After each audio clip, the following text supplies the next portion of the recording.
பிதாவாகிய தேவனையும் ஆண்டவர் இயேசுவையும் அறிகிற அறிவினாலே கிருபையும் சமாதானமும் பெருகுவதாக. இந்த 8வது மாதத்தின் 4வது தேதியிலும் தேவன் நம்மை ஜீவனோடு சுகத்தோடு பலத்தோடு சகல ஆசீர்வாதங்களோடு கூட கொண்டு வந்த தேவனுக்கே மகிமையும் கனமும் துதியும் செலுத்த நாம் கடமைப்பட்டிருக்கிறோம். இந்த நாளிலும் பரிசுத்த யோவான் எழுதின சுவிசேஷம் 9ஆம் அதிகாரம் 1 3 வசனங்கள் வரை வாசிக்கும்படி விரும்புகிறேன்.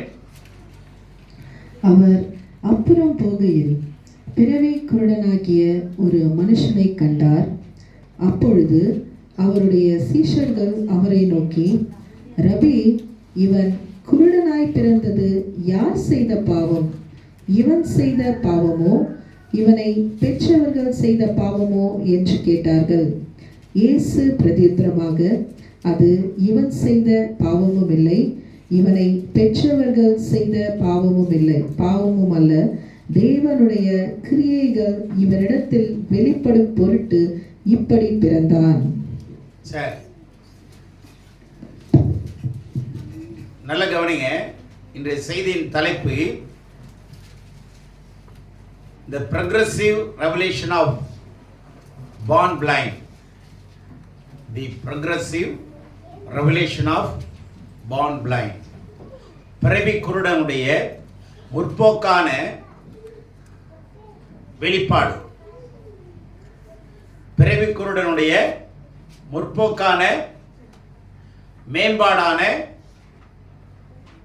வெளிப்பாடு. இந்த தலைப்பின் கீழ் தான் உங்களோடு கூட இந்த வசனங்களை பேச விரும்புகிறேன். இந்த 9ஆம் அதிகாரம் மிக முக்கியமான அதிகாரம். இந்த அதிகாரம் முழுவதுமாக ஏறத்தாழ இந்த பிறவி குருடனுடைய வாழ்க்கையை பற்றி, அவன் வாழ்க்கையில் இயேசு எப்படி சந்தித்தார், அந்த மனிதன் எப்படி பார்வையடைந்தான், அந்த பார்வையடைந்த மனுஷனை எத்தனை பேர் நேர்காணல் செய்தார்கள், எத்தனை பேர் அவனையும் அல்லது இயேசுவையும் பரியாசம் பண்ணினார்கள். இதற்கிடையில் இந்த பிறவி குருடன் எப்படி இயேசுவை படிப்படியாக கொஞ்சம் கொஞ்சமாக அவன் அறிந்து பேசுகிற ஸ்டேட்மெண்ட்டை கவனிக்கலாம். ஒரு நாள் இவன் பூமியை பார்த்தது இல்லை. ஆண்டவர் படைத்த உன்னதமான படைப்புகளை பார்த்திருந்திருக்கவே முடியாது. ஏனென்றால் இவன் யாரு? பிறவிலேயே குருடன். எந்த ஒரு பார்வை அறிவும் அவனுக்கு இருந்திருக்க முடியாது. இவன் பிச்சை எடுத்துக் கொண்டிருந்திருக்க வேண்டும். ஆண்டவர் எத்தனையோ குருடர்கள் இருக்கிற நேரத்தில் இந்த பிறவி குருடனை தேவன் தேர்ந்தெடுத்தார். ஆண்டவர் இயேசு தேர்ந்தெடுத்தார். அவனை சந்திக்கிறார். அப்பொழுது கூட வருகிற சீஷர்கள் கேட்கிறாங்க, ஆண்டவரே, இவன் பிறவி குருடனாய் பிறந்தது இவனுடைய பாவமா அல்லது இவனுடைய பெற்றோர்கள் செய்த பாவமா என்று அவர்கள் விசாரித்த போது ஆண்டவர் சொன்னார், இவன் செய்த பாவம் அல்ல,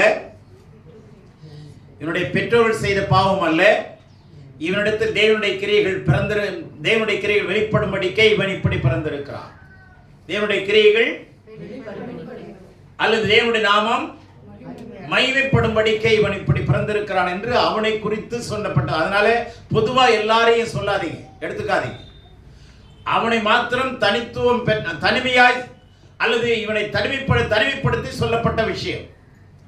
இதை பொதுவாக எல்லாருக்கும் எடுத்துக்கொள்ள கூடாது. விளங்குதா? ஆகவே இவன் எப்படி ஆண்டவரை படிப்படியாக அறிந்து அவன் வெளிப்படுத்துகிறான் பாருங்கள். இதற்கிடையே இவன் சுகமானதை குறித்து எத்தனை மக்கள் இதில் குறுக்கிடுகிறார்கள் என்றால், இதில் நீங்க எழுதி வச்சீங்கன்னா தான் தெரியும். பரிசேயர்கள், அயலகத்தார்கள், பெற்றோர்கள், அடுத்ததாக இயேசுவோடு இருந்த சீஷர்கள், அது மாத்திரமல்ல இயேசுவோடு இருந்த பரிசேயர்கள். இயேசுவோடு இருந்த பரிசேயர்கள் வேற, தனிமையாக இருந்த பரிசேயர்கள் வேற. அடுத்தது சில யூதர்கள். இப்படி கவனிங்க, மறுபடி சொல்றேன். இயேசுவோடு இருந்த சீஷர்கள் ஒன்று, இரண்டாவது அயலகத்தார், மூன்றாவது பரிசேயர்கள், நான்காவது யூதர்கள், ஐந்தாவது இயேசுவோடு இருந்த பரிசேயர்கள். இப்படி பலவிதமான கூட்டம் இவனை நேர்காணல் செய்கிறார்கள். அவன் பேர் கொடுக்கப்படல. டேய் தம்பி, நீ நேற்று பிச்சை எடுத்திருந்த அவன் தானே, அவனுடைய சாயலா இருக்க நீ தானே, நீ குருடதானா இருந்த அப்படின்னு கேட்கும்போது அவன் சொல்லுகிறான், 6ஆம் வசனம் பாருங்க. இவைகளை சொல்லி அவர் தரையிலே துப்பி உமிழ்நீரினால் சேறுண்டாக்கி அந்த சேற்றை குருடனுடைய கண்களின் மேல் பூசி, நீ போய் சீலோவாம் குளத்திலே கழுவு என்றார். சீலோவாம் என்பதற்கு அனுப்பப்பட்டவன் என்று அர்த்தமாம். கவனிங்க, ஆண்டவர் சில குருடனை கையை தொட்டு அவருடைய கரத்தை தொட்டு கண்களை சுகமாக்கின சில பேருக்கு பார்க்கிறோம். ஆனா இந்த இடத்துல ஆண்டவர் என்ன செய்கிறார்? களிமண்ணை எடுத்து அவருடைய உமிழ்நீரினாலே அதை சேறு உண்டாக்கி அந்த சேற்றை எடுத்து அவனுடைய கண்களிலே பூசி அவன் என்ன சொன்னாரு? நீ போய் சீலோவாம் குளத்துல போய் கழுவு அப்படின்னு சொன்னார். எல்லாருக்கும் ஒரே மாதிரி ஆண்டவர் சுகத்தை கொடுக்கவில்லை. அவருடைய சுகம் மனிதனுக்கு மனிதன் வித்தியாசமாய் இருந்தது. இந்த சேறு உண்டாக்குகிற ஒரு விஷயத்தை, களிமண்ணை எடுத்து, அப்படிங்கும்போது ரெண்டு விஷயத்தை நம்ம கவனிக்கணும். இவர் களிமண்ணை எடுத்து பூசினது ஒண்ணு, அடுத்தது சீலோவாமுக்கு அனுப்பினது ஒண்ணு, குளத்துக்கு.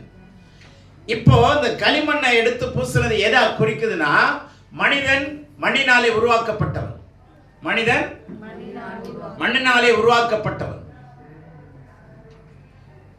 இரண்டாவது சீலோவாம் என்றால் அனுப்பப்பட்டவன்.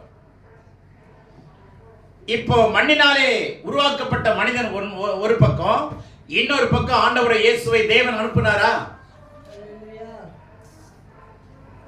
தேவன் அனுப்பினாரா? தேவன் தம்முடைய ஒரே பேரான குமாரனை என்ன செய்தாரு? 3:16 தேவன் தம்முடைய ஒரே பேரான குமாரனை விசுவாசிக்கிறவன் எவனோ அவன் கெட்டு போகாமல் நித்திய ஜீவனை அடையும்படிக்கு அவரை தந்துருளி இவ்வளவாய் உலகத்தில் அன்பு கூர்ந்தார்.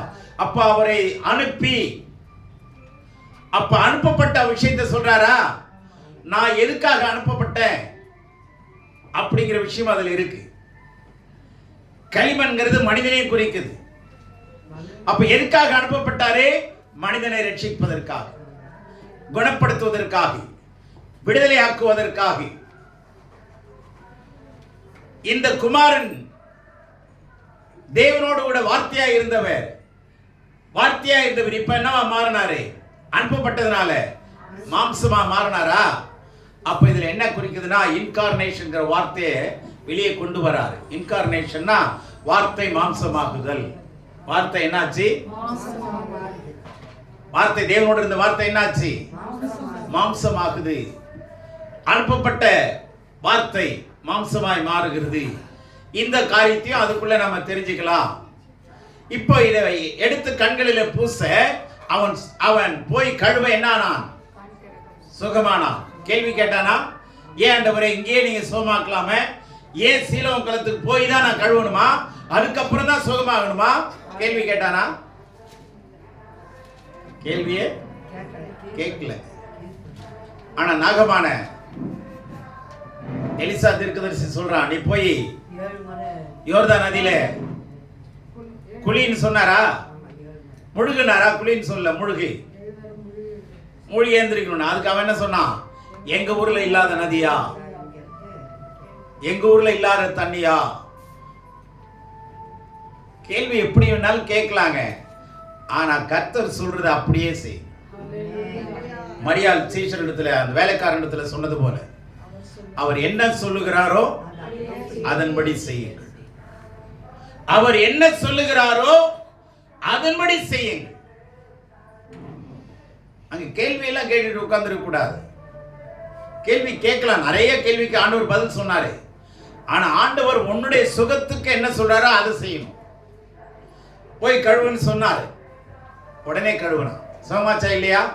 இப்ப சுகமானவன இத்தனை பேர் நடுவுல வந்து நிக்கிறான். இப்போ அதை பிரிச்சு சொல்றேன். இப்போ இந்த குருடன் 4 விதமான ஸ்டேட்மெண்ட் சொல்றான். இயேசுவை குறித்து 4 விதமான வார்த்தைகளை சொல்றான். 4 விதமான ஸ்டேட்மெண்ட். இதுக்கு இடையில அயலகத்தார் கேட்கிறாங்க. இப்போ 9ஆம் அதிகாரம் 1-12 வரைக்கும்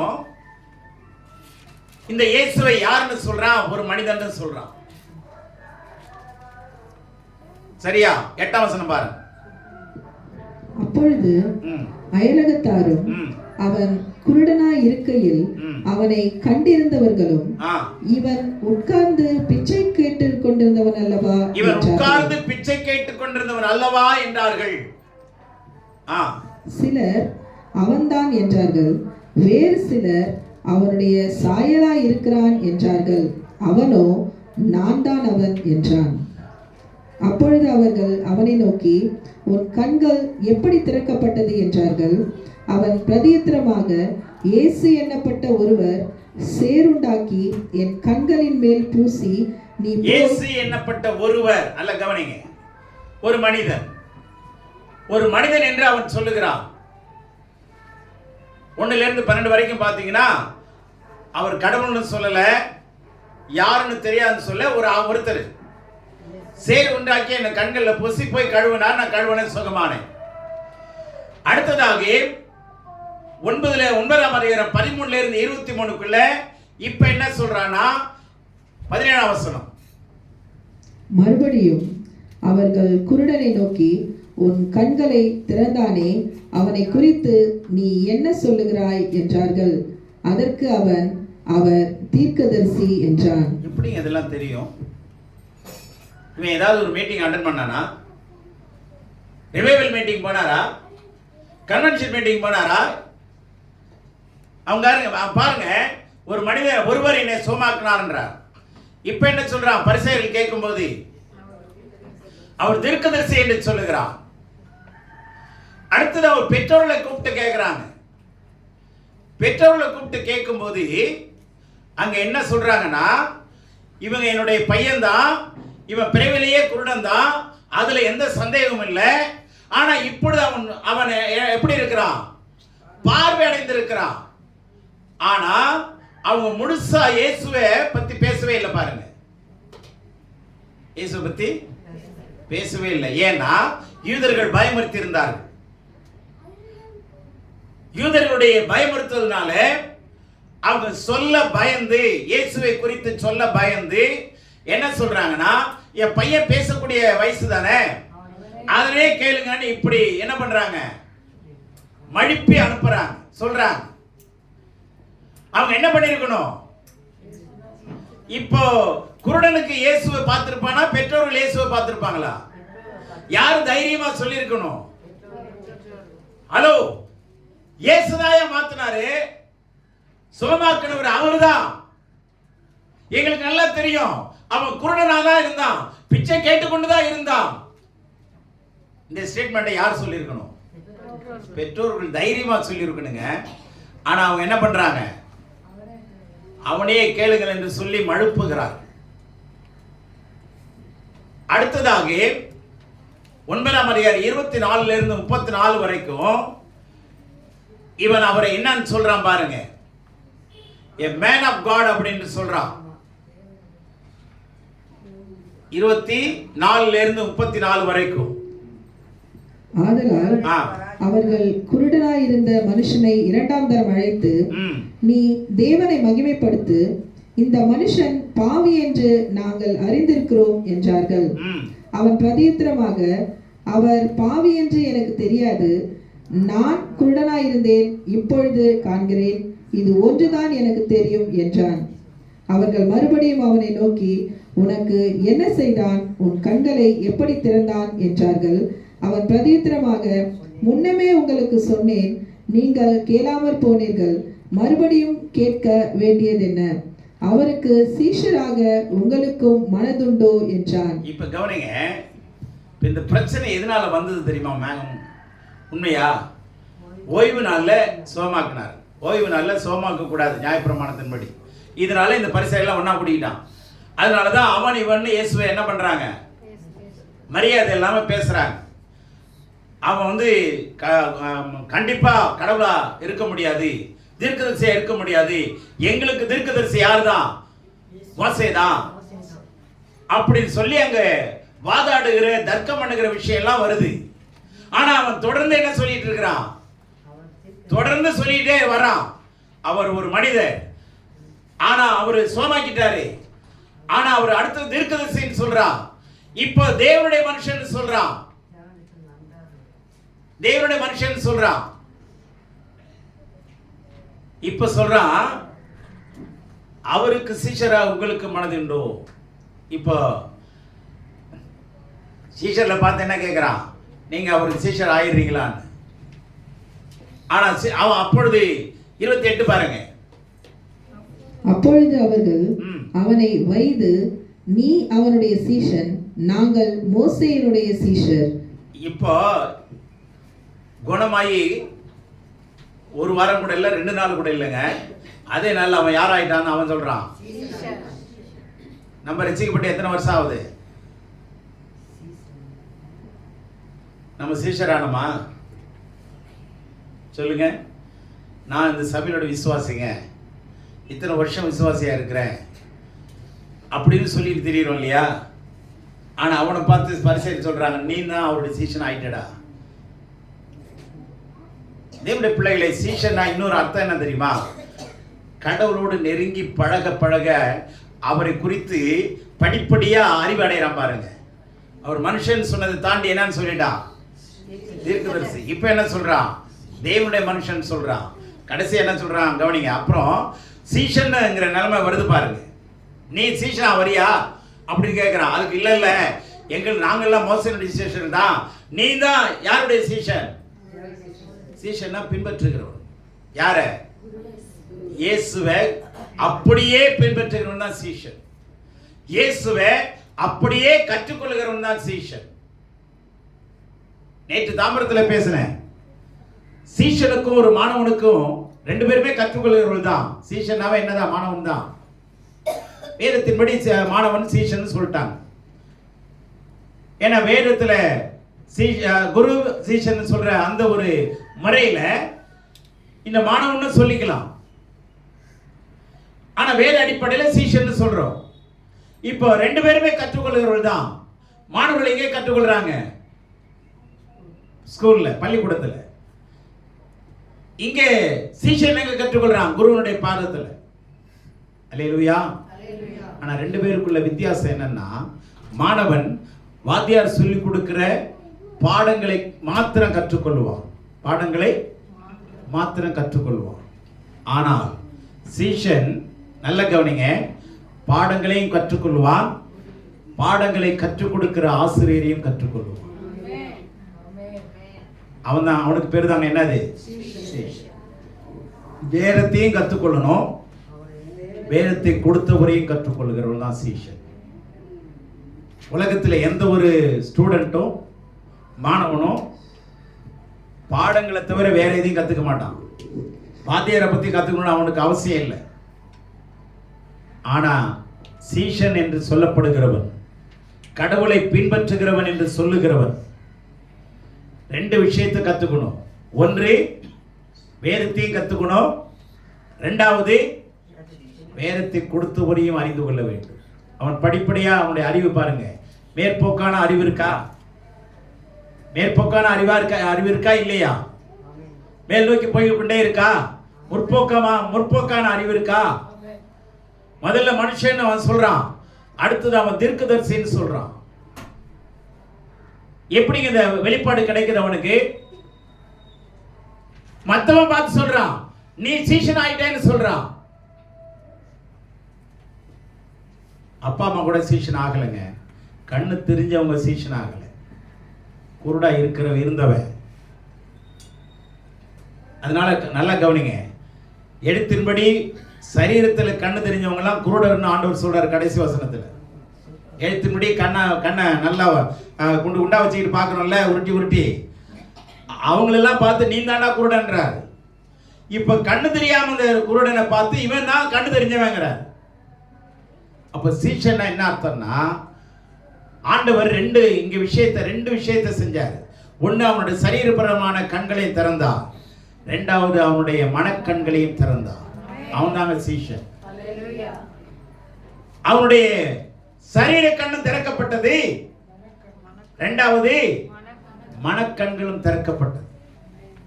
மனக்கண்ணு திறக்கப்படலைன்னா கண்ணிருந்து அவர்கள் குருடர் தான். அவன் குருடர்களுக்கு என்ன தெரியாது, வெளிப்பாடு கிடைக்காது. வேதத்தை கற்றுக்கொள்ளாம, வேதத்தை கொடுத்தவரையும் கற்றுக்கொள்ளாம இருக்கிற நிலைமை ஆபத்தானது. பைபிளை கேஷுவலா வாசிச்சுட்டு போறோம், மேலோட்டமா வாசிச்சுட்டு போறோம், அதுல மேன்மை இருக்காதுங்க.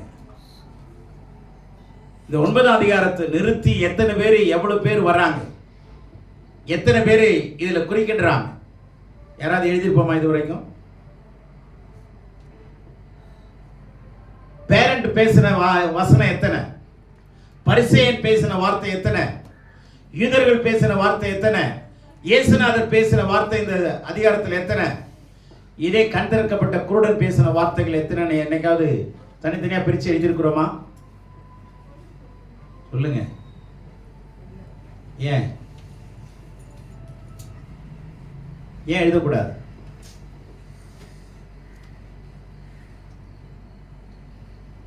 தயவுசெய்து நல்லா கவனிங்க, வேதத்தை ஆராய்ஞ்சு பாருங்க.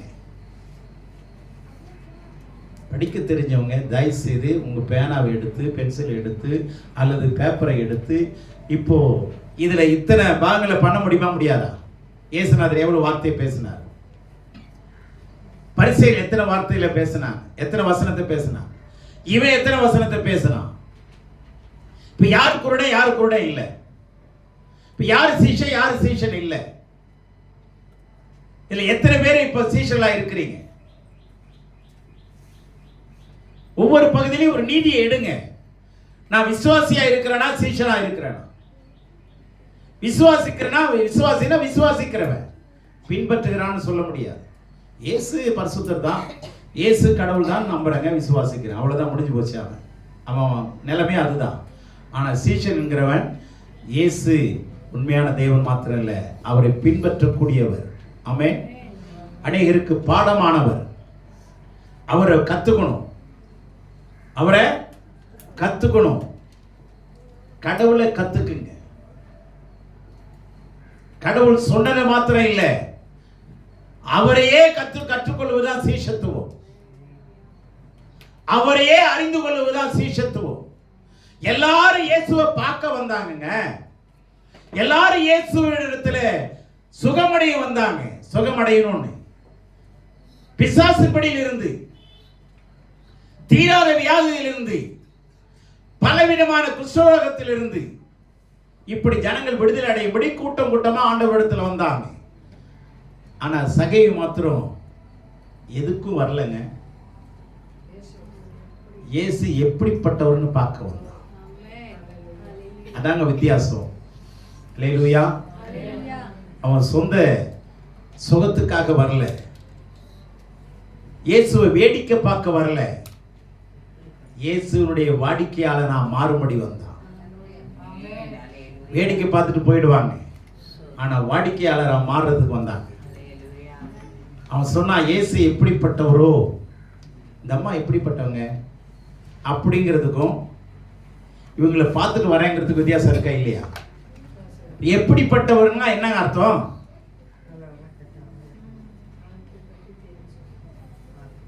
இவங்கள்ட்ட நல்ல குணம் இருக்கா, நல்லவங்க தானா, நன்மை செய்யறவங்க தானா, பாவங்களை மன்னிக்கிறவர் தானா, இவர் தானா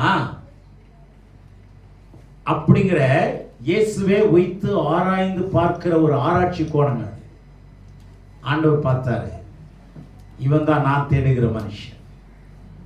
நான் தேடுகிற மனுஷன் யாரு? இவன் தான். அல்லேலூயா. தேவனுடைய பிள்ளைகளே, உலக ஆசீர்வாதத்துக்காக வருகிற கூட்டம் கோடி கோடியான கூட்டங்க. ஆனா இயேசு தான் ஆசீர்வாதம்.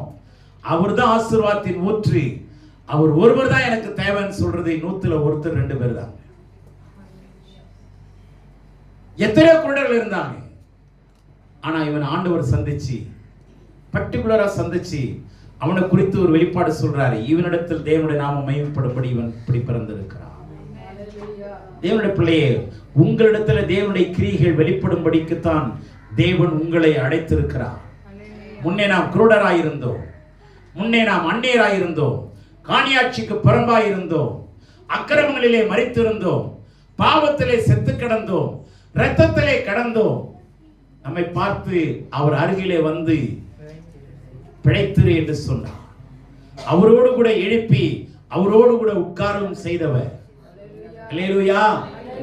அவர் கூட உட்கார்ந்துக்கிட்டு அவரையே தெரியலன்னா எவ்வளவு, அவர் பக்கத்துல உட்கார்ந்து இருக்கிற அவரையே எங்களுக்கு என்னன்னு சொல்ல தெரியல. இவர் தாங்க இயேசு, இவர் தாங்க வல்லமை உடையவர், இவர் தாங்க பாவத்தை மன்னிக்கிற அதிகாரம் உடையவர். எங்க வீட்டுக்கு வாங்க, 4 பேர் வாங்க, இந்த இயேசுவை பத்தி நான் சொல்றேன் அப்படின்னு ஏங்க நமக்கு அந்த தைரியம் வர மாட்டேங்குது? பெற்றோர்கள் எவ்வளவு பெரிய விஷயத்தை செஞ்சிருக்கலாம், எப்படி கொண்டாடி இருக்கலாம். பிறவி பிள்ளை சோமானவனே என்னங்க பண்ணிருக்கணும்? அந்த பெற்றோர்கள் என்ன பண்ணிருக்கணும்? பூமிக்கு வானத்துக்கும் சொல்லுங்களேன், என்ன பண்ணிருக்கணும்? சின்ன பிள்ளைங்களுக்கு ஒரு பொம்மை வாங்கி கொடுத்தா எப்படி குதிக்குது? தன்னுடைய பிறவி குருடனாகிய பிள்ளை, சொந்த பிள்ளைங்க சுகமானவன அவன் எப்படி குறிச்சிருக்கணும்? குதூகலம் கொண்டாட்டமே சொல்லி பாடி இருக்கணுமா இல்லையா? எப்படி நழுவுறாங்க பாத்தீங்களா? யூதர்களுக்கு பயந்ததினாலே, சூழ்நிலைக்கு பயந்ததினாலே. தேவனுடைய பிள்ளை சமயம் வாய்த்தாலும் வாய்க்காவிட்டாலும் திருவசனத்தை சொல்லுங்க. யாருங்க இப்போ சுவிசேஷத்தை சொன்னது? எவ்வளவு பெரிய விஷயத்தை அவன் செஞ்சிட்டு வரான் பாருங்க வரிசையா. 4ஆவதாக 9ஆம் அதிகாரம் 35லிருந்து 41 அங்க என்ன சொல்றான்னா, அவன் தேவனுடைய குமாரன் சொல்றாங்க. அல்லேலூயா. என்னன்னு சொல்றான்? ஆமா. 33ஆம் வசனம் பாருங்க. அவர் தேவனிடத்திலிருந்து வராதிருந்தால் ஒன்றும் செய்ய மாட்டாரே என்றான். அவர்கள் அவனுக்கு பிரதியுத்தரமாக, முழுவதும் பாவத்தில் பிறந்த நீ எங்களுக்கு போதிக்கிறாயோ என்று சொல்லி அவனை புறம்பே தள்ளிவிட்டார்கள். அப்ப பாருங்க, இப்போ கடைசி என்னன்னு சொல்றான்? இவன் யாருன்னு? தேவனிடத்தில் வந்த தேவனுடைய குமாரன். என்னோட வெளிப்பாடு கொஞ்சம் கொஞ்சமா பூரணமாயிடுச்சா இல்லையா? ஆரம்பத்தில் மனுஷன் சொன்னான், அடுத்தது என்னன்னு சொல்றான்? தீர்க்கதரிசின்றான், அதுக்கப்புறம் தேவனுடைய மனுஷன்றான், இப்ப தேவனுடைய குமாரன். தேவனுடைய குமாரன் என்ன அர்த்தம் தெரியுமா? தேவன் என்னை ஆளுகிறவன், என்னை ஆளுறவரே அவர்தான். அல்லேலூயா. இப்ப அவனுடைய வெளிப்பாடு எவ்வளவு பூரணமா வந்துட்டே இருக்கு. தேவனுடைய பிள்ளையே, உங்களுக்கு வெளிப்பாடு வருதா? ரட்சிக்கப்பட்டு எவ்வளவு வருஷம் ஆகுது? ஒவ்வொருத்தரும் யோசிச்சு பாருங்க. ரட்சிக்கப்பட்டு பல வருஷம் ஆகுதா இல்லையா? சொல்லுங்களேன், கையை வச்சு சொல்லுங்க. நான் ரட்சிக்கப்பட்டு எத்தனை வருஷம் ஆகுதுன்னு சொல்லிட்டு கையை வைங்க. கையை நெஞ்சில கையை வச்சு சொல்லுங்க. நான் ரட்சிக்கப்பட்டு எத்தனை வருஷம் ஆகுதுன்னு நீங்களே சொல்லுங்க. எத்தனை வருஷம் ஆகுது? 17 வருஷம். இன்னும் ஒரு வருஷம் ஆனா 18 வருஷம் இல்லையா? 17 வருஷம், 18 வருஷம், 20 வருஷம் ரட்சிக்கப்பட்டு உங்களுடைய வெளிப்பாடு மிஞ்சி இருக்கா இல்லையா? வெளிப்பாடு இருக்கா, வெறும் பாடுகள் இருக்கா? ஏன் வரங்கள் வேலை செய்யல? ஏங்க வரம் வேலை செய்ய மாட்டேங்குது? எத்தனை வருஷம் கல்யாணம் ஆகி எத்தனை பிள்ளைங்க பெற்று எடுத்திருக்கிறீங்க? உலக பிரகாரமா எவ்வளவு சொத்து சேர்த்து இருக்கிறீங்க? ஏன் வரங்கள் வேலை செய்யல சபையில? அதை பத்தி சிந்தனையே இல்லையா? எனக்கு வர வேலை செஞ்சா என்ன, இல்லைன்னா எனக்கு என்ன? இந்த குருடன் பயந்தானா? பயப்படல. என்ன தைரியமா அவன் சொல்லிட்டு வரான். மேலான வெளிப்பாடு. அது மாத்திரம் இல்ல, அவன் சொன்ன வார்த்தை இந்த 30 இருந்து 33 வரைக்கும் அவன் சொன்ன வெளிப்பாடு கவனிங்களேன், படிங்க 30 இருந்து. அதற்கு அந்த மனுஷன், அவர் என் கண்களை திறந்திருந்தோம், அவர் என்னுடைய கண்களை திறந்திருந்தோம், அவர் எங்கே இருந்து வந்தவர் என்று நீங்கள் அறியாதிருக்கிறது ஆச்சரியமான காரியம். யார் சொல்றது பாருங்க.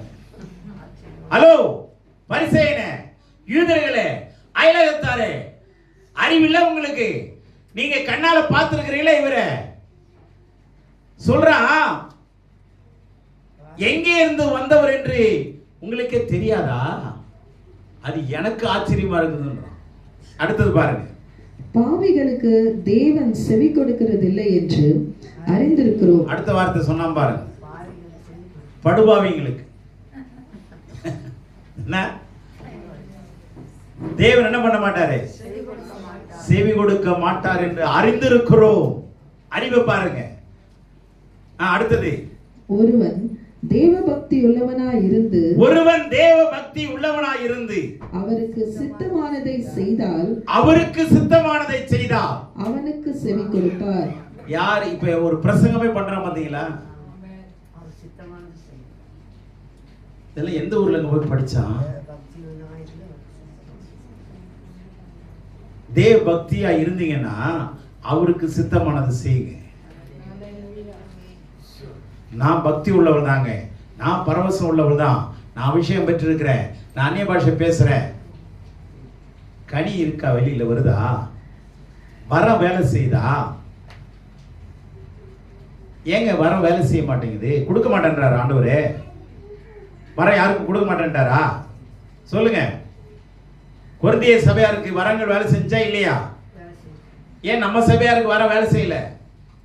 எல்லாம் ஜுரம் பிடிச்சு கிடக்குதா? சொல்லுங்க. மரத்துல உரம் இருந்தாங்க, அதுக்கு வேல்யூ. மரத்துக்குள்ள பாத்தீங்கன்னா பிரவுன் கலர்ல, உள்ளுக்குள்ள பாத்தீங்கன்னா அவ்வளவு என்ன சொல்றது, வைரமாஞ்ச மரம்னு சொல்றாங்கல்ல. எதை வச்சுதான்? அதை கட் பண்ணீங்கன்னா தெரியும் அழகா, வைரம் பாயணும். ஆமே. அந்த மரம் எத்தனை ஆண்டு காலம் வேணாலும் கெட்டே போகாது. இப்போ நமக்கு வைரம் இருக்கா? இத்தனை 17 வருஷமா 20 வருஷமா அந்த மரம் வந்து போகுது இல்லையா? இதுக்கு மரம் இருக்கா, வைரம் இருக்கா, இல்ல ஜுரம் இருக்கா? என்ன இருக்கு சொல்லுங்க. ஆனா இது பாயுது, வைரம் பாயல. அவன் கோபப்பட்டான பாத்தீங்களா? எல்லா கேள்விக்கு நிதானமா பதில் சொல்லி நின்னு நிதானமா பதில் சொல்றான். அடுத்தது பாருங்க. பிறவி குருடனுடைய கண்களை ஒருவன் திறந்தான் என்று உலகம் உண்டானது முதல் கேள்விப்பட்டதில்லையே. கேள்விப்பட்டது இல்லையே. அவர் தேவனிடத்திலிருந்து வராதிருந்தால் ஒன்றும் செய்ய மாட்டார். அப்ப தேவனிடத்திலிருந்து வந்தவர் is a son of God. அல்லேலூயா. இவர் தேவனுடைய குமாரன் என்று அவன் சாட்சி கொடுக்கிறான். சாட்சி கொடுக்கிறான். தேவனுடைய பிள்ளைகளே, நமக்கு வெளிப்பாடு வருதா? தூங்குனா கனவு தாங்க வருது, கருப்பா துரத்துற மாதிரி, எழுந்து உட்கார்ந்துக்கிற மாதிரி. ஒன்றும் வரமும் வேலை செய்ய மாட்டேங்குது, சொப்பனமும் சரியா வர மாட்டேங்குது, தரிசனமும் வர மாட்டேங்குது. என்னதான் செய்யறோங்கிறது தெரியல நமக்கு. இதை பத்தி கவலை வேணுங்க. நான் சின்ன வயசுல அதிகமா ஆண்டவர்கிட்ட கேட்பேன், எனக்கு ஆண்டவரே வரம் வேணும், வரங்கள் செயல்படணும். கனிகள் செயல்படுறதுங்கிறது தெரியாது அப்பெல்லாம். கனினா என்ன, வரம்னா என்னங்கிறது ஓரளவு தான் தெரியுமே தவிர, ஆனால் இது எப்படி அப்ளை பண்ணுறதுலாம் தெரியாது. தேவனுடைய பிள்ளையே, வரம் உங்களுடைய வாழ்க்கையில் வெளிப்படணும். ஏன் அந்த ஒரு காரியத்தை குறித்து நான் கவலைப்பட்டுக்கிட்டே இருக்கேன். எத்தனை பேருடைய வரம் எனக்குள்ளேருந்து வெளிப்படுதுன்னு கையை வைத்து சொல்ல முடியும்? சொல்லுங்க. ரசிக்கப்பட்ட 10 வருஷம் ஆகுது, 20 வருஷம் ஆகுது, 25 வருஷம் ஆகுது. எனக்கு இந்த வரம் இருக்குன்னு எத்தனை பேர் யாராவது சொல்லுங்க. எனக்கு இந்த ஒரு வரமாவது இருக்குன்னு எத்தனை பேர் சொல்ல முடியும்?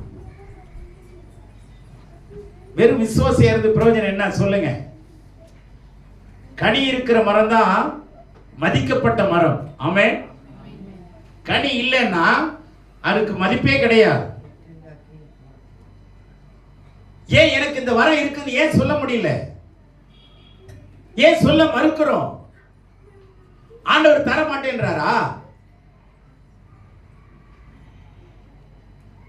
இவன் எவ்வளவு அழகா ஆண்டவர் பற்றி அவன் அறிக்கை செய்து கொண்டே வருகிறான். முற்போக்கான அறிக்கை, progressive revelation. நாளுக்கு நாள் படிப்படியாக அவனுடைய வெளிப்பாடு மேம்பட்டு கொண்டே வருகிறது. கடைசியா சொல்றான், he is the son of God who healed me. நான் குருடனாய் இருந்தேன், இப்பொழுது நான் சுகமாய் இருக்கிறேன். இது ஒன்று மாத்திரம் தான் தெரியும். நமக்கு எல்லாம் தெரியும், இது ஒன்று தான் தெரியாது. நம்ம கேட்டீங்கன்னா எல்லாமே எனக்கு தெரியும், இது ஒன்று தாங்க தெரியாது. அவன் என்ன சொல்றான்? எனக்கு ஒண்ணுமே தெரியாது, இது ஒன்று தான் தெரியும்ன்றான். இதான் நமக்கு அவனுக்கும் இருக்கிற பெரிய 6 வித்தியாசங்கள். பார்க்குறீங்கள தேவனுடைய பிள்ளைகளே, நாம் எந்த அளவுக்கு வளர்ந்திருக்கிறோம், நமக்கு எந்த அளவுக்கு வெளிப்பாடு இருக்கு ஆண்டவராய் இயேசுவை பற்றி. இவன் எவ்வளவு தரவாயிட்டான் பாருங்க. எவ்வளவு சுருக்கமான நாளிலே பெருக்கமான ஒரு ஸ்டேட்மெண்ட்டை சொல்லிக் கொண்டே வருகிறான். இப்ப யாரு குருடங்கிறது நீங்களே நிதானிச்சு. உங்க அப்பா அம்மாவா, பரிசேயனா, அயலகத்தாரா, அல்லது யூதர்களா, அல்லது சீஷர்களா, அல்லது இயேசுவோடு இருந்த பரிசேயர்களா? யார் இப்ப குருட? முக்காவாசி எல்லாருமே குருடன் தான், இயேசுவை தவிர. சரிங்களா? ஆனா இப்ப குருடனா இருந்தவன் இப்ப யார் என்ன பண்றான்? கண்ணும் தெரியுது, மனக்கண்ணும் தெரியுது. ஏன் வர வேலை செய்யல தெரியுமா? அவங்க மனக்கண்ணு திறக்கல. மனக்கண்கள் திறக்கப்படும்படி ஜெபம் பண்ணு. அதனாலதான் எபேசியர் 1, 17, 18, 19 மனப்பாடம் பண்ணி சொல்லி டெய்லி சொல்ல சொன்னேன். அதெல்லாம் எங்க நேரம் இருக்கு? நமக்கு பிரச்சனையை சிந்திக்கவே நேரம் இல்லையே. சில காரியத்தை இப்ப கொஞ்ச நாளா சில சபை காரியங்களையா சில காரியத்தை யோசிச்சுட்டே போகும்போது நான் வழியை விட்டுட்டு வண்டியில் வேகமாக போயிடுவேன். என்னடா இந்த வழியில் வரமே அப்படின்னு சொல்லி திரும்பி நான் எத்தனை முறை வந்திருக்கிறேன். பலமுறை அது மாதிரி எனக்கு நடந்திருக்கு. இந்த இடத்துக்கு நாம் ஏன் வந்தோம், தப்பாக வந்துட்டோமே அப்படின்னு. ஏன்னா சிந்தனைகள், ஏன் இது மாதிரி நடக்கல, ஏன் இது மாதிரி நடக்குது, காரணம் என்ன? தேவனுடைய பிள்ளைகளே, அதை குறித்து பாடமானவர்களாக இருங்க. கடவுள் நம்மை ஆசீர்வதிப்பா. ஆமென். அல்லேலூயா. இப்ப கண்ணு தெரிஞ்சவன் குருடனா, கண்ணு தெரியாதவன் குருடனா? கண்ணு தெரிஞ்சவன். கடைசி வசனத்தை படிங்க. இப்போ இயேசு அவர்களை நோக்கி, நீங்கள் குருடராய் இருந்தால் உங்களுக்கு பாவம் இராது. நீங்கள் காண்கிறோம் என்று சொல்லுகிறபடியினால் உங்கள் பாவம் நிலை நிற்கிறது என்றார். தெளிவா சொல்லிட்டாரா? பார்க்கிறோம்னு சொன்னா அவங்க பாவம் என்ன பண்ணுது? Still it retains. தொடர்ந்து இருக்குது. என்னுடைய பிள்ளைகளே, உடைய கண்ணு திறக்கப்படணும்னு ஜெபம் பண்ணு. அல்லேலூயா. கண்ணு திறக்கப்படணும்னு கேளுங்க ஆண்டவரிடத்துல. அதுக்காக அழுவுங்க, அதுக்காக ஜெபம் பண்ணுங்க. நம்ம எதுக்கோ ஜெபம் பண்ணிட்டு கிடக்கிறோம். ஆண்டவரே எனக்கு சொத்து சுகம் வேணும், அல்லது இந்த காரியங்கள் வாய்க்கணும், தப்பு இல்லை. ஆனா இதை செய்யும் போது அதை ஆட்டோமேட்டிக் ஆண்டவர் செய்வார் என்பதை விசுவாசிக்கிறேன். ஆமென். அல்லேலூயா. ஆகவே தேவன் தம்முடைய பிள்ளைகளை ஒருபோதும் கைவிட மாட்டார். ஆண்டவர் இயேசு பூமியில் இருந்த பொழுதெல்லாம் தேடி நன்மை செய்கிறவராக சுற்றி திரிந்தார். பட்டணங்கள் தோறும், கிராமங்கள் தோறும், இரவு தோறும் ஆண்டவர் பிதாவிடத்தில் ஜெபம் பண்ணினார். பகல் முழுவதும் ஜனங்களுக்கு ஊழியம் செய்து கொண்டு வந்தார். நன்மையானவர்களையே செய்து சுற்றி திரிந்து வந்தார். அனித்தியமான காரியங்களுக்காக நாம் காலங்களை செலவிடுகிறோம், நேரத்தை செலவிடுகிறோம், பணத்தை செலவிடுகிறோம். ஆனால் நித்தியமான காரியத்துக்காக எவ்வளவு செலவு பண்ணுகிறோம், எவ்வளவு செலவு பண்ணப்படுகிறோம் என்பதை யோசிச்சு பாருங்கள்.